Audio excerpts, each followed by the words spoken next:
എടി ഇന്നത്തെ എന്റെ ഔട്ട്ഫിറ്റ് എങ്ങനെയുണ്ടെടി? അടിപൊളിയല്ലേ? ഞാനത് പറയാതിരിക്കുമായിരുന്നു, നിനക്ക് ഇത് ഒട്ടും ചേരുന്നില്ല കേട്ടോ. ആണല്ലേ, എന്നാ ഇനി ഞാനിത് ഇടുന്നില്ലടി. അതാ നല്ലത്. ഹായ്, ഇവള് കൊള്ളൂലെന്ന് പറഞ്ഞു. അപ്പൊ അതിന്റെ അർത്ഥം ഇന്നത്തെ എന്റെ ഔട്ട്ഫിറ്റ് അടിപൊളിയാണെന്നല്ലേ? പക്ഷെ എനിക്ക് വയ്യ. ഇവള് കൊള്ളൂലെന്ന് പറയുന്ന എല്ലാം നല്ലതും, നല്ലതാന്ന് പറയുന്ന എല്ലാം കൊള്ളൂലാത്തതും ആയിരിക്കും.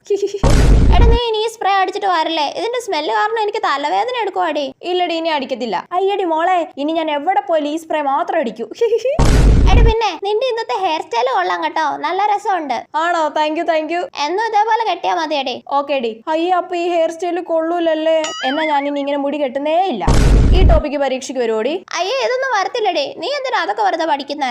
ആണല്ലേ? അയ്യടി മോളെ, എന്നാ പിന്നെ ഇത് പഠിച്ചിട്ട് തന്നെ കാര്യം. എടി, മഞ്ഞൾ വാങ്ങിയിട്ട് അരച്ച് മുഖത്ത് തേക്കുന്നതാണോ നല്ലത്, മഞ്ഞളിന്റെ പൊടി വാങ്ങിയിട്ട് അരച്ച് മുഖത്ത് വെക്കുന്നതാണോ നല്ലത്?